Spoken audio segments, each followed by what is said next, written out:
मी आता सिंगापूरमध्ये आणि एका स्टेशनच्या बाहेर आहे. तिथं सुशोभीकरणाच्या नावाखाली बघा कसे बांबू लावलेले आहेत. इकडे काठी आहे, तिकडे काठी, बरं का.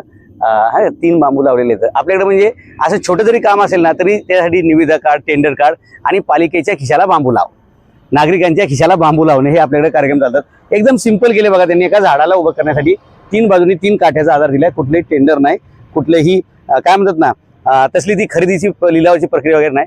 आणि हे बसस्टॉप बघा तुम्ही, हे बसस्टॉप बरं का एकदम सिंपल आहे. तुम्हाला ह्याच्यावरती कुठेही अमुकच्या शुभेच्छा तमुकच्या शुभेच्छा असं नाही. तुम्हाला काय दिसतंय तर इथे जे ॲडव्हेंचर लँड आहे त्याची तुम्हाला जाहिरात दिसते मित्रांनो. म्हणजे ज्याच्यातून सरकारला, देशाला, पालिकेला पैसे येतील अशा प्रकारे जाहिराती इथं लावले जातात. आपल्याकडे मात्र शहरं विद्रूप करणाऱ्या जाहिराती असतात.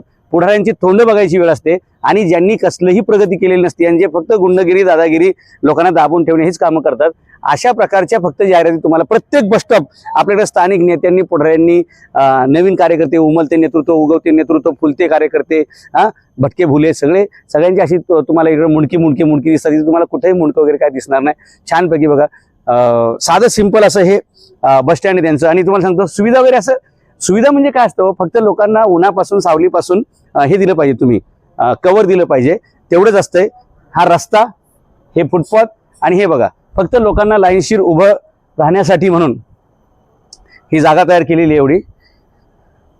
म्हणजे खूप कमी खर्चामध्ये नागरिकांना खूप उत्तम सुविधा कशा द्यायच्या त्याचं तुम्हाला हे उदाहरण दाखवतो. आणि इथं क्लायमेट थोडं ह्युमिड असते, म्हणजे दमट असते, 35, 40, 30 डिग्री टेम्परेचर असते. म्हणून इथे पंखे लावलेत बरं का. हे पंखे चालू आहेत बरं का. आपल्याकडे काय असते, पंखे लावतात उद्घाटनाच्या दिवशी चालू असतात, त्याच्यानंतर त्या पंख्याला फिरण्यासाठी जागाच राहत नाही. कारण काहीतरी वायर तुटलेली असते, काहीतरी हे तुटले ते तुटले, कारण ते टेंडरमधून घेतलेलं असतं ना. तो टेंडरमधून घेतलेलं असतं म्हणजे त्याचं लाईफ तेवढं कमी झालेलं असतं, त्याच्यामुळे मग त्याचं आयुष्य तेवढं कमी असतंय. मी एका बसस्टॉपवरती फिरतोय.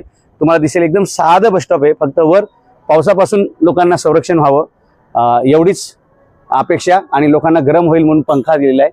कुठल्याही जाहिराती वगैरे त्यांनी लावलेल्या नाहीत आणि स्वच्छ सुंदर अशा प्रकारचं हे बसस्टॉप त्यांनी मेंटेन केले. आणि सगळीकडे अशाच प्रकारे सरकारला उत्पन्न मिळतील अशा प्रकारचे बसस्टॉप बनवलेले असतात. स्वच्छ आहेत, सुंदर आहेत. कुठल्याही पुढाऱ्याची, पक्षाची, नेत्याची, कार्यकर्त्याची जाहिरात नाही. जे काय आहे ते इथली उद्योजकता वाढेल याच्यासाठीच्या जाहिराती आहेत. आणि बसस्टॉप एकदम साधे सिंपल. तुम्ही वर जर बघितलं तर पत्रा आहे आणि फक्त अँगल्स आहेत. तुम्हाला वरचे दाखवतो, पत्राने अँगल्स आहेत आणि पंखे येतात. बाकी अजिबात जास्त खर्च केलेला नाही. कारण आपल्याकडे खर्च करणे ही एक प्रवृत्ती झालेली आहे आणि इकडं भांडवली गुंतवणूक करणं ही यांचा एक स्वभाव झालेला आहे. म्हणून यांची प्रगती आहे आणि आपल्याकडे फक्त कर्जाचे डोंगर वाढत चाललेत. हे चित्र आपल्याला बदलायचे. प्रत्येक शहर आपल्याला सिंगापूर करायचे. बसस्टॉपच्या नावावर सुद्धा लोक भ्रष्टाचार करतात आणि बसस्टॉप बांधलंय म्हणून सुद्धा 5-50 बस घेणारे महानगर आपल्याकडे आहेत.